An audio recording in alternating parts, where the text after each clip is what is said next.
Hello everyone, I'm Rohini and welcome to my channel. Today we'll discuss the topic heads of income. Under this head, we'll discuss the salaries. So let's begin with the topic. Okay, so heads of income. Section 14 of Income Tax Act classify करता है income under the following heads. ये 5 heads है, इसके under में section 14 जो है ये classify करता है. ठीक है, अब ये जो 5 हेड्स है, first is the salary, second income from the house property, third profit or gains of a business or the profession, then fourth is a capital gain, fifth income from other sources. तो ये 5 जो है heads है जिसमें classify करते हैं income को. ठीक है, सेक्शन 14 ये याद रखना है. Then next, income is to be taxed under an appropriate head of income. अभी जो आइटम्स जो मैंने आपके यहाँ 5 बताए हुए हैं दैट बिलोंग टू 2 और मोर हेड्स. अब जो एसएससी है they will have a right to claim that it should be assess under the head most beneficial to him. मतलब यहाँ पे जो एसएससी होता है, एसएससी मतलब जिसके ऊपर टैक्स लगाया जाता है. ठीक है, तो उसके पास ये राइट होता है कि वो क्लेम करे मेरी इस पर्टिकुलर इनकम को इसमें से कौन सी पर्टिकुलर क्राइटेरिया में से आपको जो है वो करवाना है जो कि उस एसएससी के लिए बेनिफिशियल हो.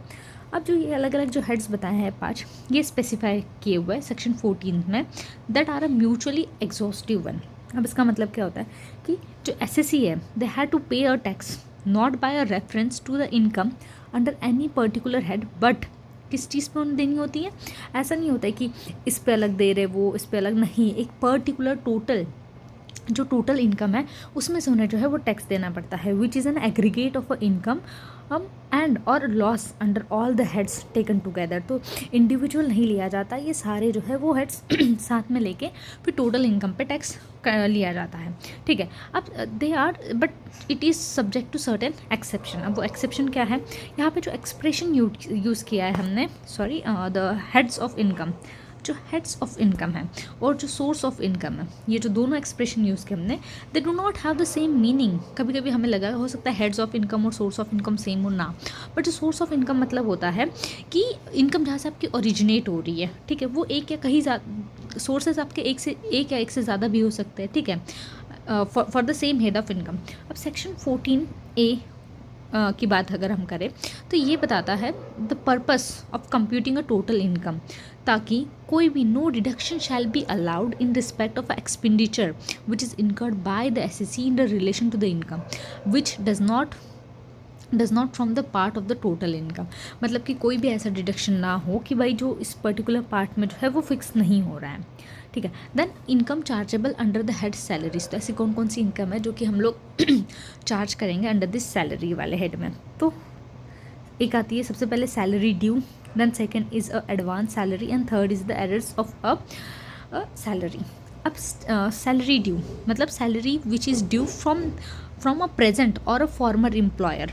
तो वो भी जो है वो टैक्सेबल होगी इवन दो वो अभी वो पे नहीं की गई है. एडवांस सैलरी का क्या मतलब होता है कि जो सैलरी जो एडवांस में पे करी गई है, ठीक है, वो भी जो है वो टैक्सेबल होगी. देन एरर्स ऑफ सैलरी, तो arrears are paid in the previous year, जो कि टैक्सेबल होती है अगर वो पहले जो है वो टैक्स नहीं की गई है. तो अब यहाँ पे जो एसेंस है ये इंपॉर्टेंट है, this line is very much important.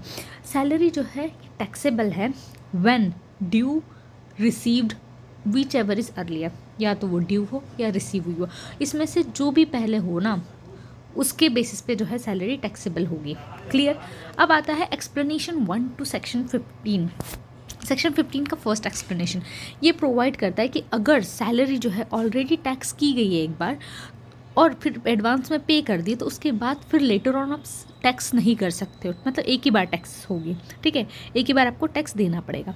अब एक्सप्लेनेशन 2 क्या कहता है, अब हमने एक्सप्लेनेशन 1 देख लिया, एक्सप्लेनेशन 2 कहता है कि सैलरी हो, बोनस हो या कमीशन हो, सैलरी बोनस कमीशन और uh remuneration by whatever name called due, या तो वो ड्यू है अभी या तो रिसीव हो गई है by the partner of a firm from the firm shall not be regarded as a salary for the purpose of this section. तो यहाँ पे उसको सैलरी में काउंट नहीं किया जाएगा.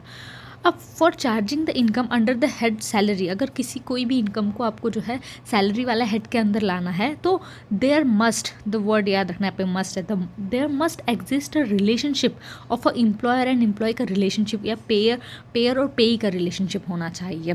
ठीक है, आई थिंक पार्ट 1 में इतना ही रखते सैलरी हेड में, पार्ट 2 इसका बनाऊंगी ताकि वीडियो बहुत ज़्यादा लेंदी ना हो। Thank you.